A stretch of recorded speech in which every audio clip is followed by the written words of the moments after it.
bafite imigambi ihamye, twese hamwe nta kabuza tuzatsinda. Iryavuzwe riratashya abasore b'u Rwanda bahuje urugwiro, iryavuzwe riratashya abasore b'u Rwanda bahuje urugwiro. Inama n'imwe no guharanira impinduka mu banyarwanda, inama n'imwe no guharanira impinduka mu banyarwanda, bakabana batuje badahiriza umugozi. Reka twongere tubasuhuze kandi tubahe ikaze mwebwe mwese banyarwanda banyarwandakazi mwe mwese mudukurikirana kuri radio televiziyo Umurindi, abakurikirana ibiganiro byacu kandi mukadufasha kugira ngo bigere henshi hashoboka, abanyarwanda babyumve kandi ndetse banadufashe kugira ngo amakuru abera aho baherereye atugereho. Banyarwanda banyarwandakazi, ibintu birakomeye mu Rwanda kandi koko birakomeye, ntabwo bikiri ibintu byo gupfa kuvuga ngo wenda ntango mitica cyangwa ntabwo mbizi. Hari terime nyinshi zikoreshwa ariko ibyo mu Rwanda byamaze kurenga imbago. Banyarwanda, iyo ikivuzwe cyose ku munyarwanda bihinduka ngo abantu banga igihugu, bihinduka abantu bahindutse inyangarwanda, bihinduka ibigarasha, bihinduka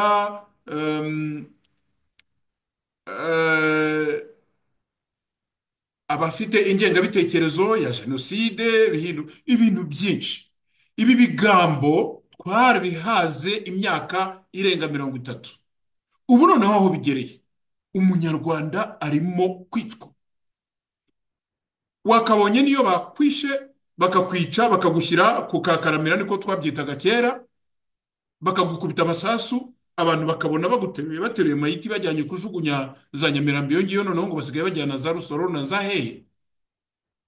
Ubu noneho urwo abanyarwanda barimo kwicwa ni urw'urubozo. Umunyarwanda aricwa ahagaze, ariko nyuma y'ibyo bakamwicira n'ahazaza h'umuryango we. Nari nateguye ikiganiro banyarwanda banyarwandakazi kubahereza uyu munsi, ariko mbonye video, mbonye audio y'iminota 18 ngira ngo y'umudamu uri matakamba, umwe mu bantu basenyewe kanganuro k'ibiraro muri Barinyahe. Yampaye titre nziza ivuga ngo leta yacu, ahandi bitaga ko ari leta y'imbyeyi ihetse abanyarwanda, iyacu yo ibahetse mapyisi. Ibi n'abanyarwanda banyuzemo kuva FPR yakandagira yagira igitekerezo cyo gusunutsa amazuru mu Rwanda, byari bigifite uburyo bw'urwumviro. Kumva ngo n'aba Idi Amin babayeho, kumva ngo n'aba Bokasa babayeho, kumva ngo n'aba Kadafi babayeho, kumva ngo hari abandi bagome babayeho mbere ya Kagame, ariko ubu uyu munsi we arengeje urugero.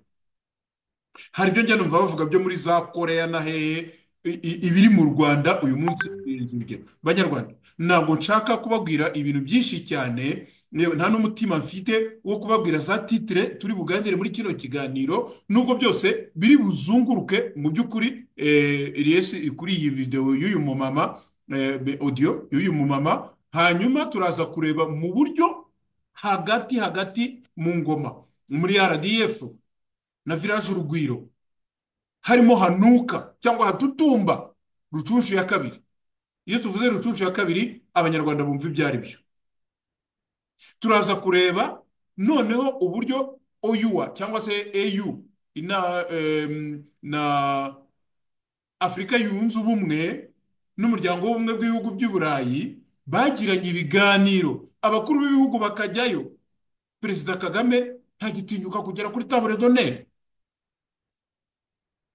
Umusaza umwe Dr. David Himbara yaravuze ati our guy is finished, is gone. Ariko abanyarwanda baricwa. Niba ari bya bindi bavuga ngo umuntu arasamba akagira ibyo asambira, abanyarwanda baricwa kubera we. ndeka abanyarwandakazi dutangirire kuri iki kiganiro cy'uyu mugore nge numva kuri gewe cyagombye gukora umunyarwanda wese ku mutima, noneho n'abasigaye hariya n'aba bandi bifobagane ku mugani wabo bajya mu nteko bambaye amakote bakavuga ubugoryi gusa barangiza bagataha bakarya miliyoni z'abaturage. Nagira ngo hari uyu munsi noneho nabo bongere bikubita agashyi, kuko Kagame arapfa abasigaye hariya, namara kubasiga hariya muzamera nka Mugesera Leo Mugesera yaravuze ngo abatutsi nibabanage mu mugezi bagende bisange muri Abisiniya iyo baturutse. Icyo kintu muracyumva? Uyu mugabo yari impuguke, uyu mugabo yari yarize, uyu mugabo nta bariyeri yagiyeho, uyu mugabo ntazi imbunda, uyu mugabo nta buhiri yafashe. Ariko Leo Mugesera ubu ngubu arimo araryozwa ururimi rwe. Mumbwire rero ibi bifagundi umugani w'abarundi bise abadepite mu nteko bise intumwa za rubanda, aho kugira ngo babe intumwa za rubanda ahubwo babaye ibyitso by'ukandamije rubanda. Mumbwire aho aba bantu bazasigara. Mumbwire uzanye nk'ikintu cyitwa nka Uvodu Uwizeyimana ahantu kizajya. Mumbwire uzanye bariya bitwa Babizimana, of course nabo n'ubundi bararangiye, ahantu bazajya, uburyo bazabo. Numvise abagore b'intorekazi barimo bavuga ngo iyo Kagame ngo atahaba ngo bari gukora jenoside ngo irenze y'abandi bakoze, ahubwo ibyo mukora birenze jenoside. Birababaje cyane. Ndashaka kubanza kubumvisha iby'uyu mudamu, noneho ahari nkabona tukagira ikindi kintu tuvugana biteye agahinda, na n'ikindi kintu umuntu yavuga. Reka tumwumve.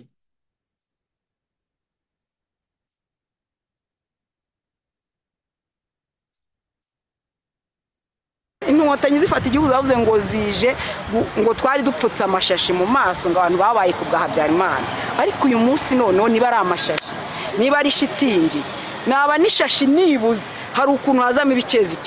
Ubu ngiye mbona nibuze barafashe uruhu rw'inka akaba ari uko batwambika mu maso. Leta no umubyeyi ari kuheka umwana amapyisi. Ni ukuvuga ngo narababwiye ngo ubutabera butinze bwitwa ubutareba. Igihugu cy'u Rwanda nta mategeko kigira, ahubwo nkamwe mubasha kuba mwavuga mukabwira abantu bose bavuga ko u Rwanda rutagira amategeko. Icyo naje kubona nabonye igihugu cy'u Rwanda cyarafashe abaturage bacyo kirabagurisha kizana abanyamahanga. Uyu munsi rero umunyarwanda nta gaciro gifite. Twe twagurishijwe tutabizi, kuko umuntu yigeze agurisha ifamu agurishanya n'abashumba. Nuvuga ngo natwe uyu munsi wa none twagurishijwe mu ifamu n'abashumba twese. Uwo mubyeyi leta mumbwira nawe ibyo nkoreye, urumva intima mfite uko ingana n'igisebe ntazakira mu mutima ntewe na leta ndimo uyu munsi wa none. Nze tukaburana saa 4:40, ndumva yarinjiye mu rukiko saa 3:49, kandi twagomba kwitaba urukiko saa 3 zuzuye. Twarahageze umwavoka w'umujyi wa Kigali tugiye kubona tubona kuyemo ikanzu arirutse, dutegereza perezida w'urukiko turamubura. Turangije mu kuza baje saa 3:49 baza batubwira ko umujyi wa Kigali ukuye mu rukiko. Mu kwikura mu rukiko rero urumva niba perezida w'urukiko yaragiye kwicarana n'umujyi wa Kigali bakajya inama bakagaruka kuza kutubwira ngo bikuye mu rukiko, nta gisubizo cyiza cyari gihari rwose. Je natashye mbizi, n'ubu mu mutima wanjye naje mbyakiriye, na bagenzi banjye twageza nabwende. Hari umugabo uherutse kujya kuri YouTube aravuga ati leta no umubyeyi ari kuheka umwana amapyisi. Ni ukuvuga ngo narababwiye ngo ubutabera butinze bwitwa ubutareba, kandi hari ukuntu umunyarwanda aciye umugani ngo wicishije inkware ukwahora kumanitse. Niba umuntu yaraje agafata umutungo wawe murimo muburana kandi igihugu cy'u Rwanda kigwa ko kigira amategeko, nge naje gusanga igihugu cy'u Rwanda nta mategeko kigira, ahubwo nkamwe mubasha kuba mwavuga mukabwira abantu bose bavuga ko u Rwanda rutagira amategeko. Kuko yarugira amategeko ntago umwaka tumaze muri urukiko rwakagombye kuba inshuro tuhamaze byagombye kuba bikiriho nzi ko nibuze basubika urubanza kabiri byakabya gatatu none baza rwagiye rusubikwa nta impamvu ntaki tukaza kwibutsa ubwo urumva ya mategeko y'u Rwanda tuvuga ariho nayahe ariho bavuga ko ariho ariko barayakandagira ubwo kuba kandagirwa nta butabera tugira mu Rwanda nta mategeko haba kuko nahaba ntiyubahirizwa onze mu rya perezida w'u Rwanda Pasiteri Bizimungu ijambo aheruka kumvikanamo bwa nyuma avuga ati muranyukanyuka amategeko none se niba leta ari umubyeyi akaba aribo badufata abasenateri bagatora amategeko bakayashyiraho umuntu agasubikirwa urubanza inshuro zigera mu 8 nta mpamvu igaragara kandi ari urukiko rufite imbaraga zingana rutanabyemerewe mu ngingo y'amategeko dusomerwa wambwira gute ko amategeko ari ikindi cya kabiri niba perezida w'urukiko agiye akicarana n'uwamuregeye bakabanza bakajyana inama akagaruka kuza kubwira abaturage ngo muracyarenganwa ngogo naba namwe mwarabimenye urumva icyo jambo rero ritubwiye kuri kubwira gutyo se urumva icyo warutegereje kizima n'iki cy'umuntu perezida w'urukiko akubwiye ngo naba namwe murarenganwa ngo muzarinda mupfa mu kirenganwa ngo ariko mwikiza ngo nuko mwabimenye guhara batabizi ariko se uko kwicarana kwabayeho nkuko mubivuga cyangwa nibyo mwakeye perezida w'urukiko yabivuze ku itariki 17 amaze kwinjira mu rukiko ubwe arabitubwira umuntu umwavoka umwe nyine yaragaragaje akare akababaro kuko arakarengane ndumva ari umwavoka bitanzaramba ahita asubiza iryo jambo mu kurisubiza rero nta gisubizo kizima nge nari ntegereje icyo nari ntegereje kwari ukurangiza umuhango wo kugera hano reka tugaruke mu byabaye yenda akona kara gacemo waruzanye nako gukomerekeje bitewe n'ayo magambo wumvise ariko umucamanza ubwo yabasomeraga umwanzuro w'urukiko yagarutse ku cyemezo cy'umujyi wa Kigali avuga ko umujyi wa Kigali waretse ikirego utavuye mu rubanza kandi ngo yo bibaye kuva mu rubanza niho mwebwe muri kuburana mushobora gutanga igitekerezo mukavuga muti turabyanze ariko kurega ikirego ngo n'uburenganzira bw'umujyi wa Kigali ari naho urukiko rwahereye rutegeye ku mujyi wa Kigali gutanga amahazabu atandukanye harimo igiciro cya avoka ndetse n'amafaranga y'urubanza yikurikirana rubanza ibyo byose numvise mu myanzuro umucamanza yabitegetse umujyi wa Kigali none ntabwo ubona kuba mwasobanuriwe inzira y'amategeko ari agaciro mwahawe ndetse bikaba byanabakururira ko mwemera ibyo mwari mwanzuye mwiburana rya mbere nk'uko byavuzwe ikibazo rero nk'uko kivuga ko yatubwiye ngo ari ubujurire bwuririye ku bundi ibyo bintu twabyumvishe turanabisobanukiwe pe kuko babitubwira kimwe ko yabanje kutubaza ngo murahari aribwo twaje kumubwira ngo turahari niba umuntu amaze umwaka mu byo yasomye yavuze ko ngo baduhaye ikurikirana rubanza y'ibihumbi 150 nk'umwavoka umujyi wa Kigali yabwiye ngo umwavoka n'ugomba gusuzuma icyo kibazo akareba igikwiriye niko umwavoka w'umujyi wa Kigali yamubwiye kuko ari ugomba kuzagikurikirana agafata imyanzuro y'igikwiriye ibihumbi 150 bageneye buri muntu ngiye hari nicyo ntasobanukiwe ni icya buri mwaka 8 tumaze 150 n'itike yatuzanye mu mwaka badukerereje muri urukiko 150 ntago ngiye nubwo ntashye nayo urubanza rwose mu myaka 8 ngaho kurikira iryo suzuma rero nk'ikurikirana rubanza ukurikije amategeko uko abisaba wowe urumva ibyo bintu byagushimisha cyangwa ariko byakagombye kuba biri ukurikije umunyamategeko ko yamusabye ku ruhande rwawe urukiko rwa mbere rwari rwanzuye ko bigenda bitubuza rwari rwanzuye kuzafata inzu bari rwakubariye amafaranga yarangahe uhombye iki ungutse iki yari rwambariye amafaranga y'2017 kandi muri systeme nkuko babivuga twe twagaragaje bya bimenyetso nyambabwira muri systeme nashyizemo igena agaciro ntangira urubanza rya miliyoni 8 222 umutungo wanjye ukiriho kugeza uyu munsi wa none rero nibyo nkubwira ko u Rwanda rwacu ruyobora abacamanza rudakurikiza amategeko niba naragaragaje kuva mu rukiko rw'ibanze impuza igena agaciro nashyize muri systeme kandi narikoze umutungo wanjye ugihari nyumuza gusenywa uza gushimutwa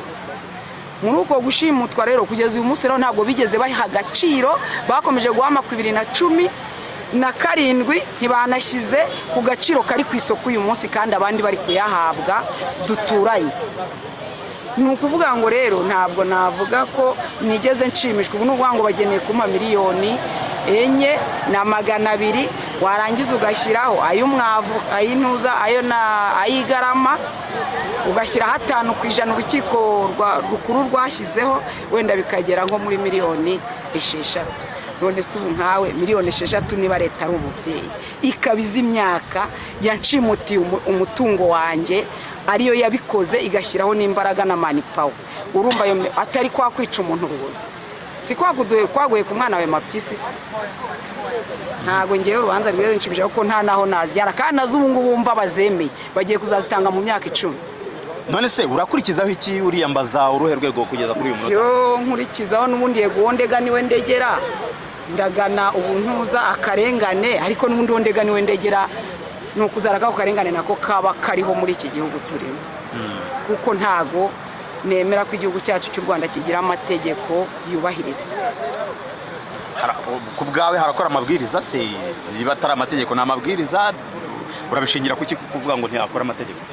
Uko nkurikije inkiko zose nanyuzemo, nashyizemo ibimenyetso simusiga muri systeme, nsaba igiciro kiri ku isoko uyu munsi kandi abandi baragihabwa. Ntabwo nzi icyo twaba twaracumuye ku Mana twebwe.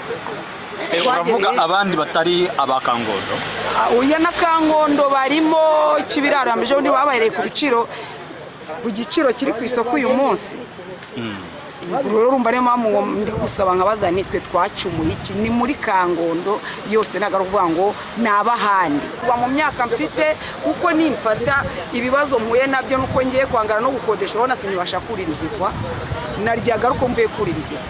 None mu myaka mfite intege ziri kuragira mvuga ngiye gusazishwa nutwo nakoze. Uzumva wa mwana wenda bamusize he? Niwe wa mwana rero uzumva ngo yabaye igisambo, yabaye indaya, akoresheje ikoranabuhanga. Nibyo leta yakirimo itwororera mu bana b'iki gihe turimo twabyaye twe. Gusa niba nge ndi kurira gutya urumva umwana ngiye gusiga wazabameza.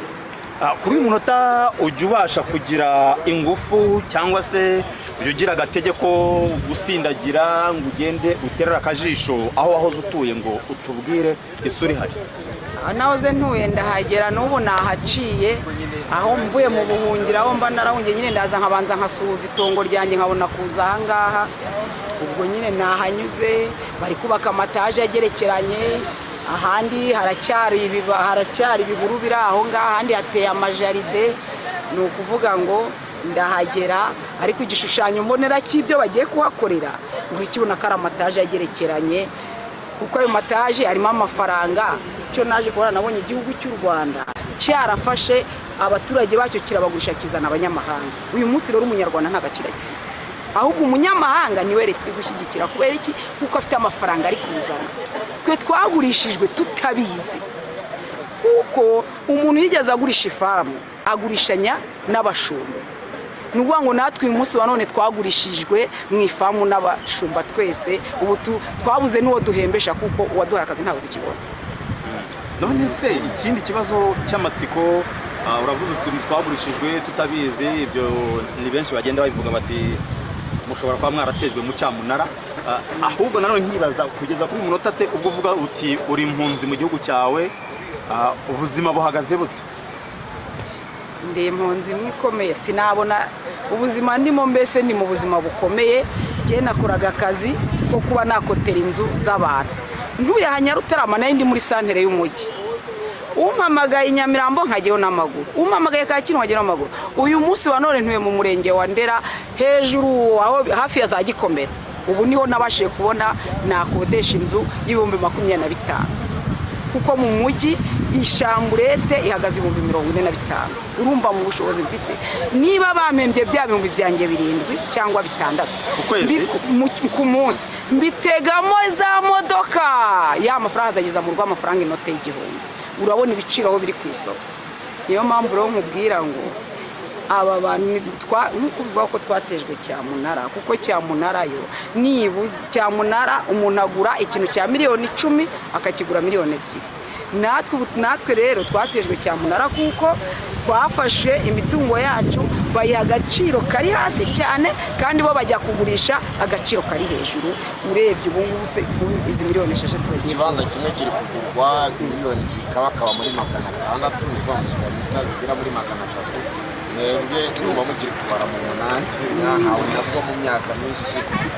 Ayo nanjye nihaye bo bampaye nye na 200. Nje ayo nigena agaciro nikoreshereje 2022.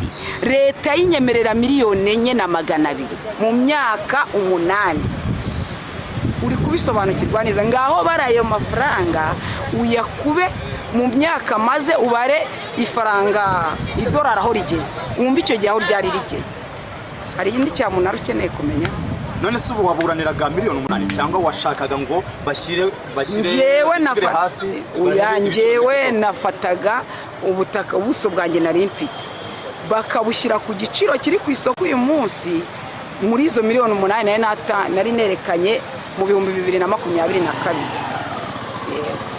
Urumva ko ayo mafaranga bashyize ku giciro kiri ku isoko uyu munsi bakareba n'igihe natakaje niruka mu manza bakansubiza igihe cyanjye natakaje nsubira mu manza, kuko mbere wajya kujya kuburana amategeko acyubahirizwa. Itike, icyo wariye, akazi, icyo ukora byose bakabishyira muwo muburana umaze kumutsinda. Uyu munsi urabona ko nta gaciro babihaye. Kuko iyo babiha agaciro uru rukiko rwagomba gusuzuma ibyo urura rukiko rukuru rwirengagije. Ariko ngo kubera ko babagira inama ngo bikure mu rubanza ari byo batubwiye, bagomba nibuze kuduha agaciro k'igihe tumazaha n'amatike n'akazi twigomwe, kuko nibo bahatuzanye. Icyo gihe amafaranga yo baduha muri wa mwaka woroye inkoko imaze gutera kange zifite amajyanga mu mwaka twari turi mu rukiko rukuru. Iyo icyo gihe bayahuwa yemeraga abamaze inkoko imaze kunguka ibingana ikikariyo yunguka vuba vuba. Niyo mpamvu rero nagira ngo nkubwire ko uru rukiko nta kintu rwatumari. Wari warageze hariya muri Kangondo na Kibiraro hazwi nka Barnyahe nk'umuntu wa kavukire waho, cyangwa wari waraturutse mu ntara nk'abandi baza guhaha? Nari naravuye mu ntara mbana n'umugabo wanjye bitemewe n'amategeko. Igihe kigeze ntitwabana, mbese turatandukana. Iby'umugabo twashakanye nabyina ko byembanye nayo bitemewe n'amategeko, ndongera mpiga utwanjye bundi bushya. Uyu munsi rero nge naguze yari ahantu hamaze kuzura abantu, ntabona nitaka njya kubyikorera imodoka zarimennye ikibagabaga, kugeza igihe mumbiye amatafari azuzuza inzu narindimo. Impamvu ubona intimba nyifite nayikurikiranye muri 4,200. Natanye ngura kwiranzu ngewe yari inkwiri, ariko nkabagira ngo bayimpe dukoze ihererekanya bubasha. None nge nakomeje kubabazwa n'uburyo ako kantu nakabonye. Ngize iby'umugabo ndabumva mfite igikomere ko iwacu sinigeze mbona 8, kubera ko twebwe ababyeyi bacu bapfuye mbere y'intambara, itegeko rirengera umugore ritaraza. Ndavuga ni umugabo nawe sinasezeranye nawe sinari nemerewe kugira icyo nkabana nawe. Uyu munsi wa none rero ndavuga ngo nanjye reka nkora ubushakashatsi bwanjye mbibona. Maze kubibona nurabona uwo mubyeyi leta mumbwira nawe ibya nkoreye. Urumva intima mfite uko ingana n'igisebe n'igikomere ntazakira mu mutima ntewe na leta ndimo uyu munsi wa none. Kandi inkotanyi zifata igihugu zavuze ngo zije ngo twari dupfutse amashashi mu maso ngo abantu babaye ku bwa Habyarimana. Ariko uyu munsi none niba ari amashashi, niba ari shitingi, naba nishashi nibuze hari ukuntu hazamo ibicezi. Ubu ngiye mbona nibuze barafashe uruhu rw'inka akaba ari uko batwambika mu maso. Kuko ntabwo nakubwira ngo mbuze hamwe nibuze mbonera ahandi hose ngewe ndahaburiye. Niyo mpamvu nkubwira ngo rero kuba nge nakomeje gukurikirana ututuntu nta mabwire ntawe nakurikiye. Nge navugaga nti kibazo nahuye nacyo umwana nabyo atazahura nacyo, kuko uyu munsi wa none tekereza kuba mbuze aho mpagaze. Uku ndeba ubu aho mpagaze nanga, ariko nta nifite yo guhagarara. Nagiye numva ibitekerezo by'abantu batandukanye bavuga bati wenda ayo ma etage turayashoboye kuba twayiyubakira, abandi bakavuga bati ntabwo tuyashoboye, banayaduhaye twakwihangana tugasunika tugasubira iwacu mu cyaro, ariko batatuje muri ariya mazu. Wowe wari uhagaze he? yewe nari mpagaze ko bampa amafaranga nkayagura ahahwanye n'ubushobozi nzaba mfite kuko ngewe irataje ntabwo nayo kwigabanya abana mfite kandi abana mfite sinashoboye kubishyura amashuri bagomba ngo bagire nabo biteze imbere ni ukuvuga ngo icyo nagomba gukora ni iki ni ukugira ko mbereka nk'umubyeyi wababyaye mu buryo bunyuranyije n'amategeko nkabakiza igikomere nabateye kuba barabayeho batavuga ngo papa azaduha iki none na nyina wababyaye nawe ntacyo abamariye urumva turi korora iki hari ibyifuzo mwari mufite mbere ariko hari n'iby'umujyi wa Kigali wari wagerageje kubasobanurira mbere y'uko ubimura hariya cyangwa se ukanabaha igitekerezo cyo kwakira inzu mu by'ukuri mbere baza kugira ngo bamwe mwinangira mu rwego turashaka amafaranga abandi bati izo nzu ntacyo zidutwaye reka tuzifate byagenze bite kugira ngo wacikemo ibyo bice bibiri ni inama zitazigeze umujyi Bo, icyo twashaka kumva ahanini ni akababaro k'uyu mubyeyi uko yerekana uko leta mu by'ukuri ifashe abaturage bayo. Leta y'u Rwanda, leta y'inkotanyi ihetse abaturage bayo mapyisi. Noneho rero iyo ugiye ukareba by'umwihariko generation cyangwa se abavuka mu myaka ya nyuma yacu ya nyuma y'ikigero cy'uyu mubyeyi urasanga ntaho bafite bo kujya aho arangije avuga ati njyewe etaje ntayo nari nkeneye kubera ko etaje ntiyampaza n'abana mfite bariya bana ni abana b'igihugu. Ni muri icyo gihe rero uyu mubyeyi yari afite gahunda byibuze yuko bamuhereza utwo dufaranga akajya kureba mu byaro ahahwanye n'ubushobozi bwe akaba yagura akaba yatera isina simbizi noneho abana akanabahuza na se hagati ye na se bakagira umwe akagira umusanzu atanga undi akagira umusanzu atanga kugira ngo abana nabo bazaba abagabo cyangwa n'abagore nabo babashe kwiyubakira imiryango yabo. Ubu rero aba bana ubu turimo kuvugana nta fiture bafite nta ejo hazaza bafite kubera ko ahantu hagombaga kugura miliyoni 8 nagerageje kubikora mu mibare mu mbabarire babahaye ngo niba ari subirabubanza niba ari bigira gute simbizi ibihumbi 150 mu myaka 8 nagabanyije mu mibare hano ngabanya n'imyaka 8 nsanga uyu mubyeyi yaragenewe ibihumbi 18,750 yo gusiragira mu nkiko imyaka 8 yose kuri buri mwaka. Umwaka ugira amezi 12. Ni ukuvuga ngo niyo yaba yarategaga moto nta nubwo harimo n'igiciro cyo gutega moto umunsi umwe. Ni ukuvuga ibihumbi 18,750 kugabanya amezi 12 urahita ubona ko buri kwezi kwagenewe igihumbi n'utuntu dukeya. Ibi rero ni umukino. Akandi kantu yavuze ati se koko mwebwe mwabonye umucamanza perezida w'iburanisha wicarana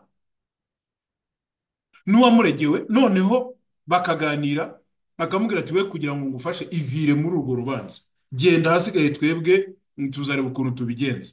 Akongera agahindukira akegera umwavoka urego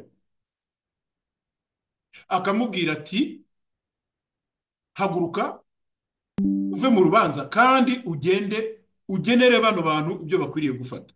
Wari ufite agaciro wari ufite igenagaciro rya miliyoni 8 byo muri 2022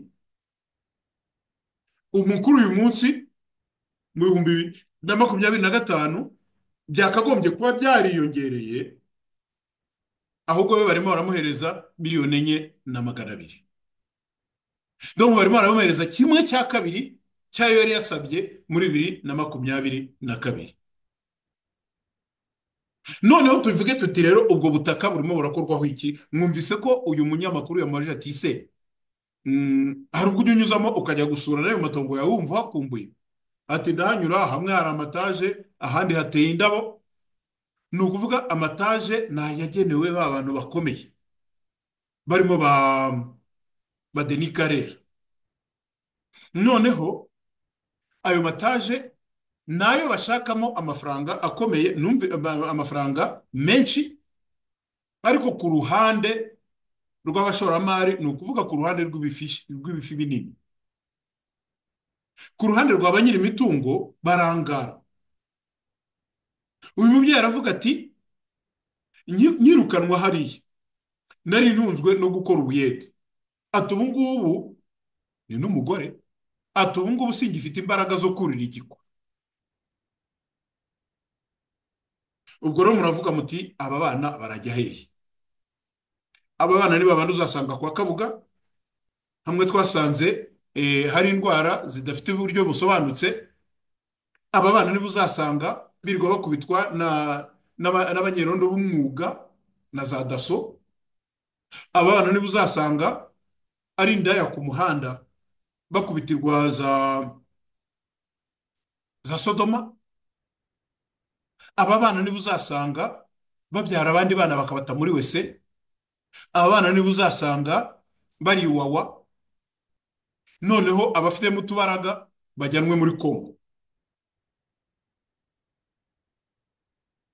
Iyi leta rero uyu mubyeyi ati iduhetse mapyisi. Leta ingobyi ibahetse ibahetse mapyisi. Ni ukuvuga mbese babahetse nka nyirabasare wo kuri base. Birababaje cyane.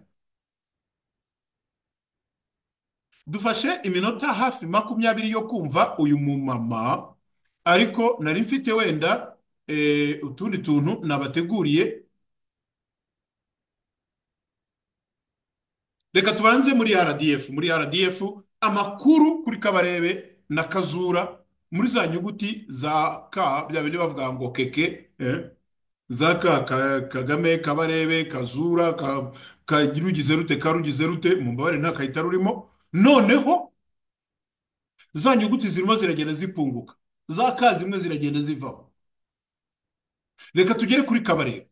Kabarebe ni ibintu biteye urujijo, aho imiryango n'inshuti batakyemerewe kuba banamusura ngo kuko ntago byemewe kumenya uko umujenerali wa Kagame amerewe kuri ubu ngubu. Ikindi kandi ni uko umugore we Esperance nawe atameze neza. Nyuma rero yuko Kabarebe abazwe ku itariki ya 16 Ugushyingo, murabibona hashize iminsi 10, kuva ubwo ngubwo yajyanywe mu gice cy'indembe, icyo bita ICU cyangwa Suez Intensif, mu bitaro bya gisirikare i Kanombe, aho ngo arimo kurwanira n'ubuzima bwe. Ejo bundi nari nababwiye ko hari umuntu waduhaye amakuru ko yaba yakangutse akava muri koma, ariko nabyo nibyo gukeka kubera ko umuryango we ntiwemerewe kuhagera. Kuri ubu ngubu rero akaba ari wenyine, akaba atumva, akaba atareba, ndetse bivugwa ko n'umuganga umuvura yashatse kumurekera muri leta cyangwa se muri cyo uko nguko abayeho. Hanyuma umwe mu bantu bakomeye rero bakorera umunyagitugu Paul Kagame akaba arimo kurwana n'urupfu, ariko umuryango we uri izori, umuryango we udashobora kumwegera. Nagira ngo mbabwire ko uyu Kabarebe ari we wari bras droit, ari we wari umuntu ukomeye impande za Kagame. Uyu munsi bamwe mu muryango we bahitamo kuvuga ko yaba yarapfuye, ariko mu by'ukuri ngo ntabwo yari yapfa. Mu kugira ngo bashyireho iki gihuha, baba batekereza ko wenda bashobora kubivuga, noneho wenda umudiktateri, umunyagitugu akaba yavuga ati nibabareke mujye kumureba kugira ngo mumenye ko agihumeka. Ibi nabyo ni bya bindi bita amatakirangoyi. Kuri ubu rero ikintu nk'isomo umuntu yakura muri iyi saga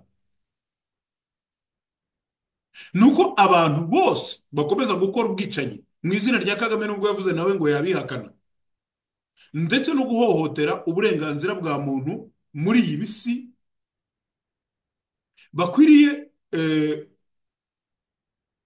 bakwiriye kumera nk'aho bavuga ngo ubamba isi ntakuru. Bakwiriye kurebera kuri uyu nguyu Kabarebe Nyarudindiri, bakareba uburyo abayeho, bakareba uburyo umuryango we urimo ushinyagurirwa, niko nabivuga. Ejo bundi ashobora gupfa, uretse ko na shebuja nawe asigaje amazuba makeya. noneho ugasanga bagenda bavuga ngo urabona afande yatugiriye atya nako bo ntibavuga afande, afande bivugwa na Kabarebe. Urabona se excellence yatugiriye atya, turamushimira rwose. Kabarebe yari ari mu bitaro rwose, batubuza kujya kumureba, turamushimira rwose. Kabarebe yabaye aho ngaho ari iruhande rwa Kagame, none dore uko tubayeho turabimushimira rwose. Urumva ibintu byose bikaba gushimira. Kuki abantu kuri ubu ngubu batabona ko koko umuntu ari kimwe n'undi, kandi ko twese tuva amaraso, kandi ko twese ntawe uzatura kuri iyi si ngo ayigumeho? Uwasubira inyuma mu magambo ya Kabarebe, cyane cyane muri bya biganiro avuga ko ngo arimo kwigisha urubyiruko, kubaha impanuro no kugira gute, iyo yagiye muri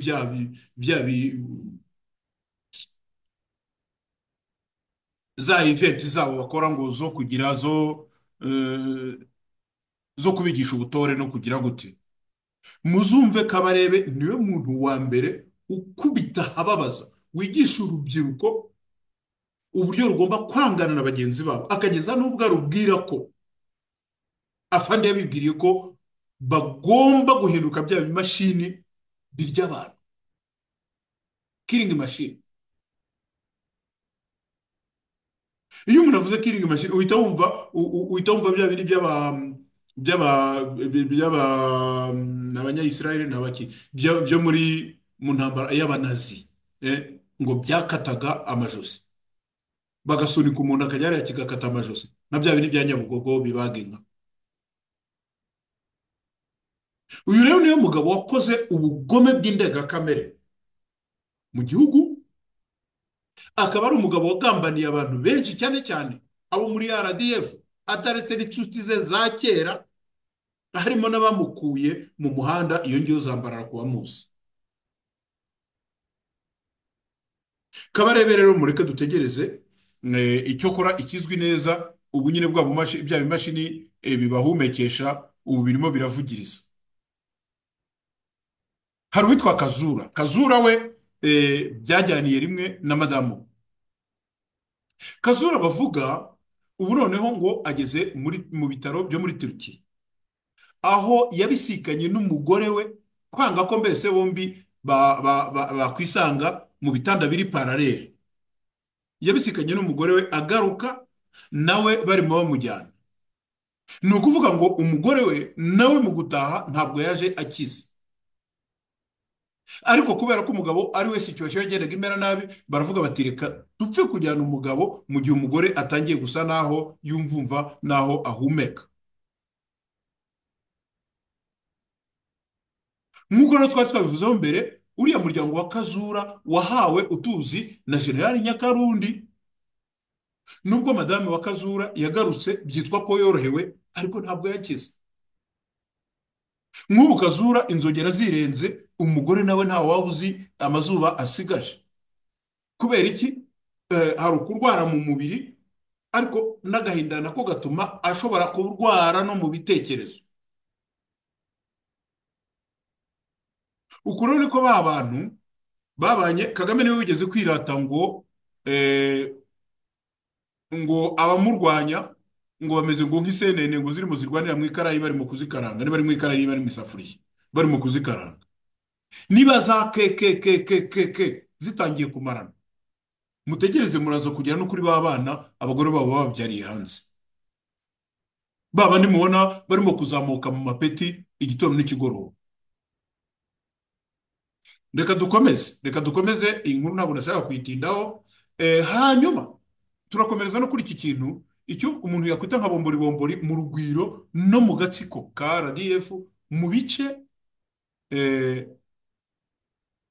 bigiye bitandukanye, aho ndetse usanga ko Rucunshu ya kabiri ishoboka.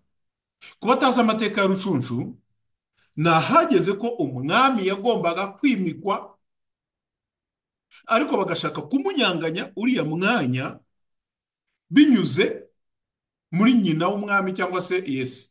Noneho bahitamo kwishyiriraho abandi bantu bo kubategekera, bituma havuka intambara.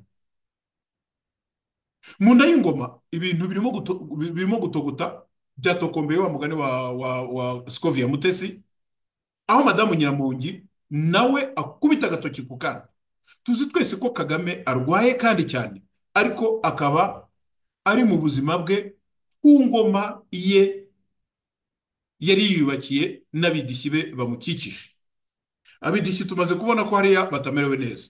Ku ruhande rwa Madamu Kagame ari we Nyiramongi, abandi bakunze kwita Kanjogera, umugore wafashwe nabi mu rushako rwe, ndetse akaba yaranagiye akubitwa bya gisirikare n'umusirikare wazobereye mu bya torture, mu iyicarubozo, agakubitwa izakabwana, akarara abwerabwera, akarara ashakisha aho yakwahukanira. Nyiramongi wagiye yahukanira kenshi mu nshuti z'umuryango, bikarangira nyinshi muri izo nshuti z'umuryango zitandukanye na Kagame, ni ukuvuga zitandukanye n'urugo rwe.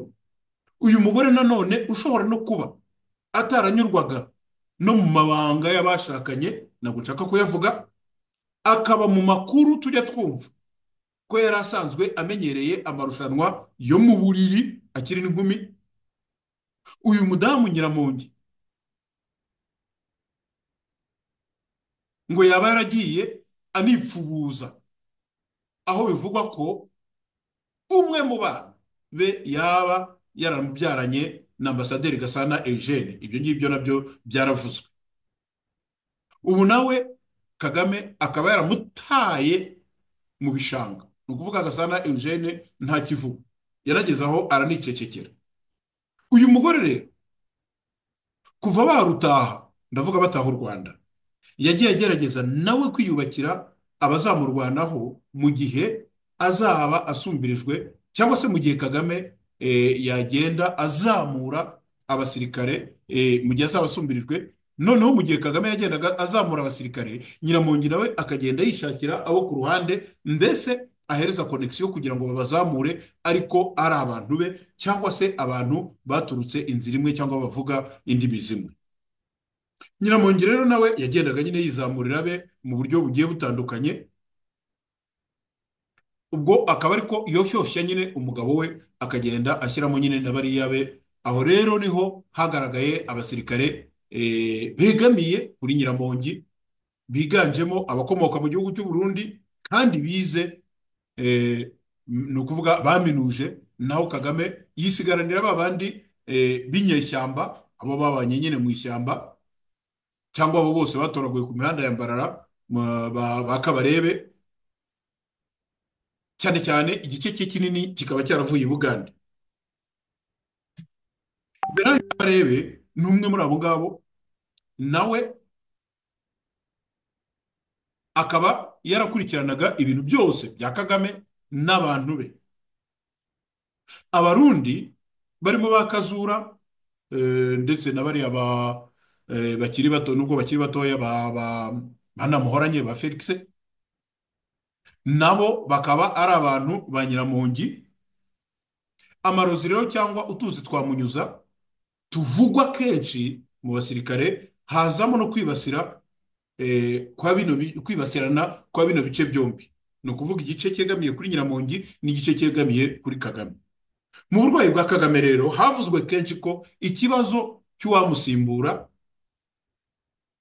adashaka ko ava hanze y'umuryango we, hanyuma iyo ikaba ari na avantage kuri Nyiramongi, nawe uvuga ati wenda ahari nanjye nakwicara ku ngoma. Aha rero niho ruzingiye. Kagame yarabicunze, afata abana be bose abajyana mu gisirikare, nubwo ejo bundi yataye ibitabapfu, niko avuga ko ngo bamwe bamukundiye abanzi banze, nuko yisobanura, ndetse yarageze naho yisobanura ku bavuga ko umukobwa we ashobora kumusimbura, ko nta cyabibuza kubera ko nawe ari umunyarwanda igihe aramutse abishatse. So ibyo nabyo murabyumva, iyo mvugo nayo ifite ikivuga. Ariko hari abandi bakurikirana bagasanga Nyiramongi nawe ashaka kwikuriraho urwe ruhari, azarukuraho ati, nawe aravuga ati Kagame aramutse apfuye amarabira, nanjye ndi mu bantu bashobora kumusimbura. Ibyo akabyifashisha abinyujije muri ba basirikare. Hagati aho ngaho rero Kabarebe muramwumva ko amerewe nabi, ashobora kutagaruka mu mubiri. Hanyuma Kazura muramwumva amerewe nabi, naho ashobora kutagaruka mu mubiri. Hanyuma abandi bake bagiye bari inyuma hariya niho umuntu ashobora gutangira kwibaza. Ariko nabyo bishobora kutazagorana cyane kubera ko Kagame azapfa asige Nyiramongi hariya. Noneho muri ba bana ba Kagame b'abasirikare, ibyo ari byo byose ntawe ugeze kuri maturite yamugeza ku rwego rwo kuba yafata uriya mwanya, cyane cyane ko ari babiri, umwe muri bo bikaba binugwanugwa ko ashobora kuba amubereye Saint Joseph, ashobora kuba amubereye marayika murinzi. Ibyo nabyo rero, ibyo nabyo bikaba birimo yegereye ku mugani w'Abarundi, ishobora nanone gutera ikindi kibazo. Izi rero zikaba ari zimwe mu mpamvu Kagame mu by'ukuri aharanira ko abana be bose baba abasirikare, nubwo yivugira ko bamwe batabishaka, ariko noneho akaba yarafashe umwanya wihariye akawuhereza umukobwa we. Nawe dutekereza ko igihe Kagame yaba atagihari, bitoroshye ko yakwemera kwitandukanya na nyina. Nyiramongi rero ashobora kugira ba Kabarebe n'abo bose bandi, n'abo ba ofisiye bandi barimo kugigagurana, ashobora kugira ba Kabarebe be bwite, hakazavamo na ba Rutarindwa na ba Kabare na ba Ruhinankiko, n'abo bose mwumvishe ba Rucunshu. Ikindi mugomba kumenya ni uko in fact ingoma ya Kagame nayo ubwayo ikomoka kandi ifite imizi mu makimbirane ya Rucunshu. Ibyo rero Banyarwanda, Abanyarwandakazi, nta hanyu ho gutegereza, nta hanyu ho kureba, nta hanyu namwe ho kwibaza aho ibi bintu bigana. Ariko buri gihe cyose mu mutwe tugatekereza tuti iby'iwacu bigomba guhinduka bite, ninde uzabigiramo uruhare, bigomba gukorwa nande kandi bigakorwa bite? Ese ubu Kagame aracyatekereza ko abatavuga rumwe nawe baryanira mu isafuriya ipfundikiye nk'isenene? Ibyo ari byose mu rugwiro naho niko bimeze. Reka dukomeze. Imiryango mpuzamahanga, umuryango wa Afurika yunze ubumwe, umuryango w'ibihugu by'i Burayi bahuriye mu nama muri some ya Rwanda. Mu itangazo rya nyuma rero basohoye kuwa kabiri ku munsi w'ejo, umuryango wa Afurika yunze ubumwe n'umuryango w'ubumwe bw'i Burayi bishimiye cyane ubufatanye bwabo, babona ko mu by'ukuri ari ubufatanye bw'ingenzi, banabasha gukorana amasezerano atandukanye arimo gushyigikira no guteza imbere imiyoborere ishingiye ku materaniro cyangwa se ku mahuriro mpuzamahanga, ibyo umuntu yakwita multilateralisme. Hanyuma hakazamo gukomeza no guteza imbere ubucuruzi hagati y'ibihugu bya Afurika n'ibihugu by'u Burayi, gukorana ku byerekeranye n'ubucukuzi bw'amabuye y'agaciro, umutungo kamere w'ingenzi, ku nganda n'ibindi nk'ibyo ngibyo, ibyo bita minere strategique, gukumira ubuhunzi n'urujya n'uruza rw'abimukira binyuranyije n'amategeko, ariko hanoroshywa hanoroshywa ibyerekeranye n'urujya n'uruza rw'abaturage b'ibihugu cyangwa se b'impande zombi, icyo bita libre circulation. Iriya nama rero yarangiye nyuma y'iminsi ibiri y'ibiganiro, aho abahagarariye ibihugu 80 bateraniye i Rwanda muri Angola muri iriya nama ya karindwi.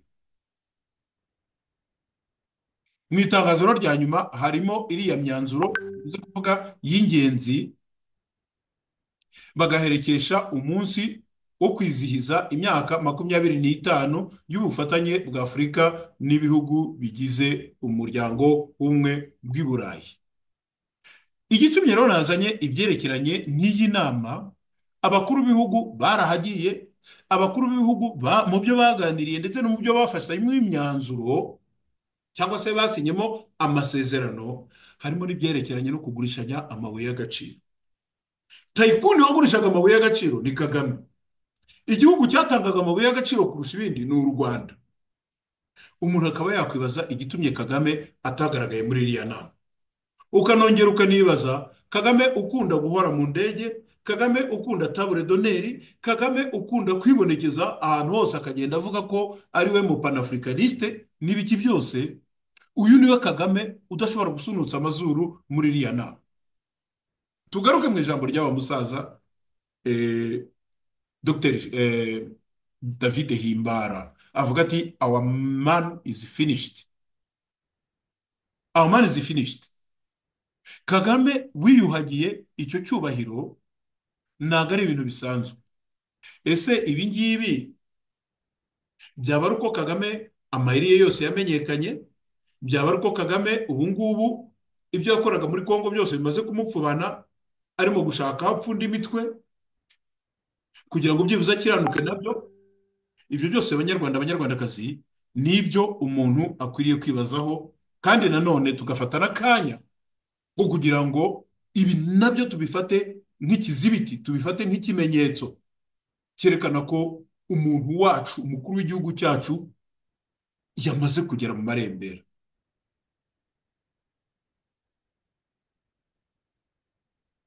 Ndashaka kuvuga gatoya ku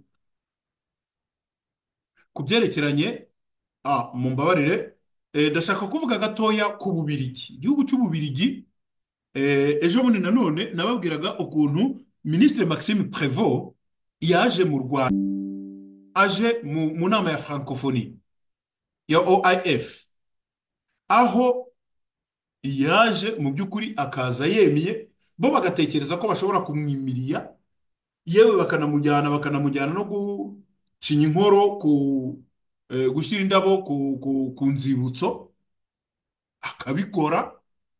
Maxime Prévost nyuma y'inama batekerezaga ko wenda Ububiligi bushobora kuba bwarabonye agasopo bugaceceka. Oya,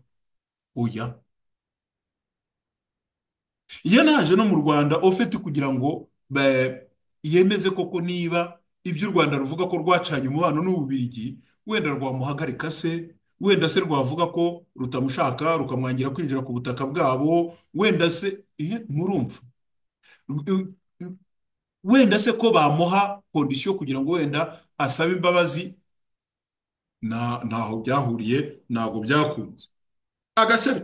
Agashya rero, aho mvuga ko Ububiligi bwongera gukora ku gitsina cy'ingwe, basaba u Rwanda gutegura ibiganiro hagati y'Abanyarwanda kurusha kwirukanka inyuma ya FDLR, bavuga ngo barashaka FDLR, barashaka kuyikura mu mashyamba, barashaka kuyitsinsura, barashaka kugira gute. Ububiligi, umudepite mu nteko y'Ububiligi yongeye kuvuga, umusenateri w'Umubiligi witwa Pierre Vincent Compagnie,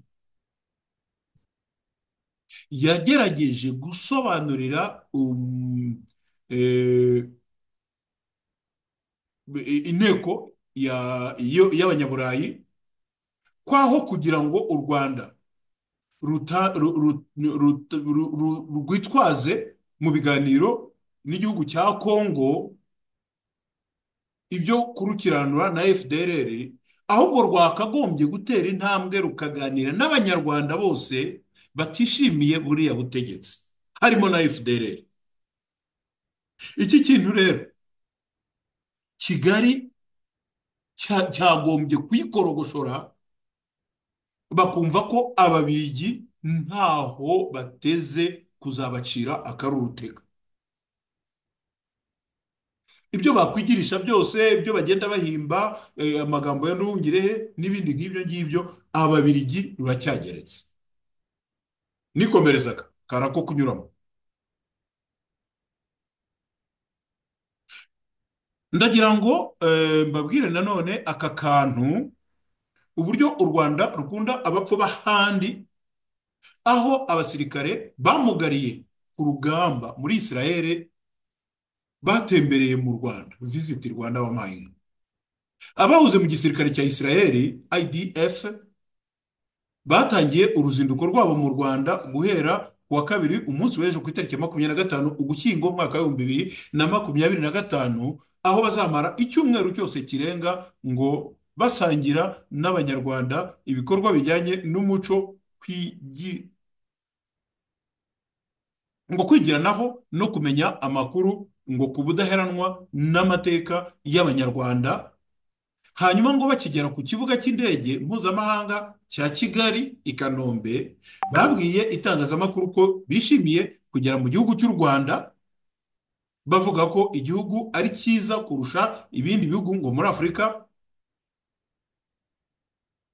Ngo bikaba biteganyijwe rero ko ku munsi w'igicamunsi byari biteganyijwe ko ku munsi w'igicamunsi cy'ejo ngo bagombaga gusohora urwibutso rwa jenoside no ku Gisozi, nyuma ngo bakazakina imikino irimo basketball, gusura pariki y'igihugu y'Ibirunga mu karere ka Musanze no kugirana ibiganiro nyungurana bitekerezo ku bijyanye n'ubuzima bwo mu mutwe. Aba ni abasirikare bamugariye mu ntambara za Isirayeli ishotoramo abanyapalestine. Ariko noneho ni n'abasirikare bangana iki bamugariye mu gisirikare cya RPF byonyine kuva muri iya mbere Ukwakira mu 1990 kugera 1994 muri Nyakanga. Abo ngabo naho bari ntawe bitayeho. Ni bangahe barimo bacika amaguru n'amaboko, abandi bamenwa imitwe muri Kongo, babaye ibisenzegeri, bagandagaje mu bitari Kanombe, abandi bari mu ngo iwabo batagishobora kugira icyo babakorera, binyaraho cyangwa bakikoreraho n'ibindi bitangaza igihugu cy'u Rwanda kidakeneye kureba. Ariko abo muri Israel barabazana bakabatembereza, yemwe no mu biganiro nta na hamwe havuga ko bazahura n'abasirikare b'u Rwanda bamugariye nabo ku rugerero. Nta na hamwe bivuga, nta na hamwe bavuga ko mu byo bazigiranaho icyo kintu, iyo elema y'uko u Rwanda narwo rufite abakajorite ntayirimo.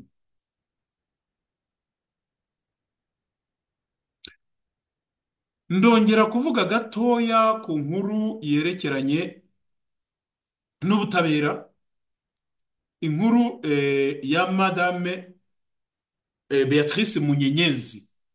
Madame Beatrice Munyenyezi, ibyerekeranye n'imanza bye narabivuze kuva akiburanira muri Amerika kugera ageze mu Rwanda, ukuntu bagiye bamushinja n'abagiye bamushinjura n'ukuntu byagiye bigenda. Ariko noneho agashya kuri ubu ngubu gahari nuko arimo gushinjurwa.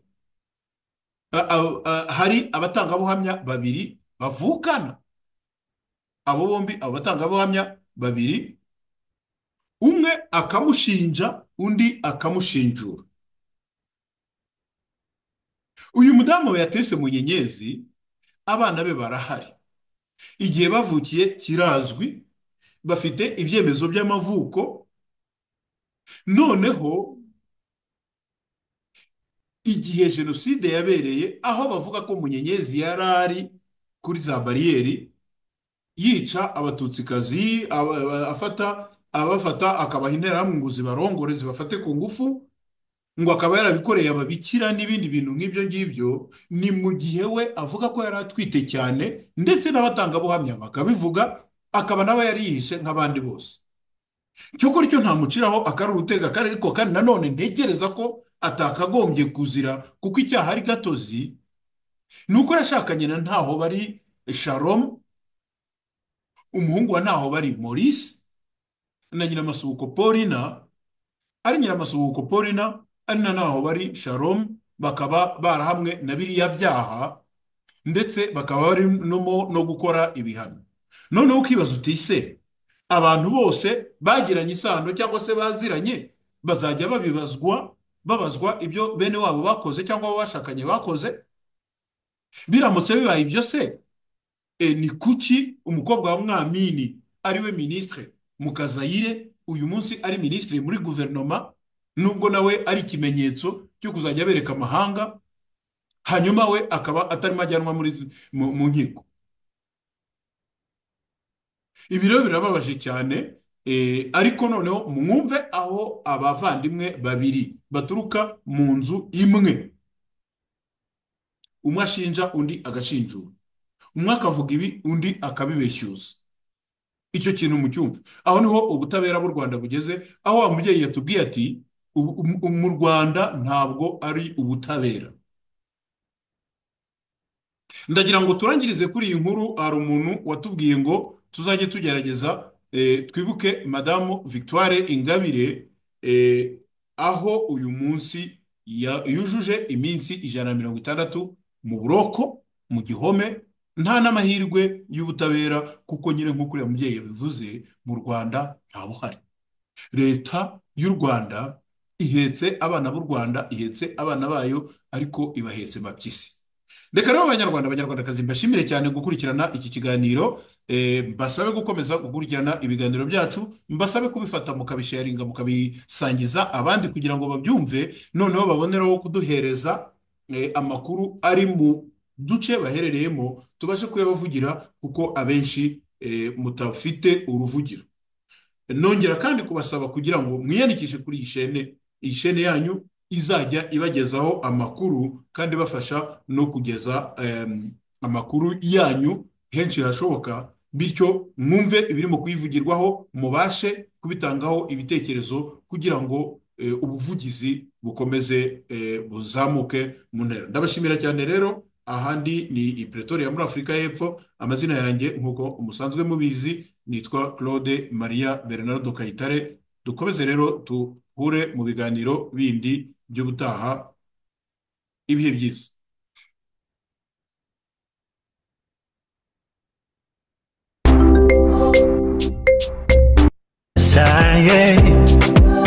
Tuyitezeho byinshi, dore ko bafite imigambi hamye.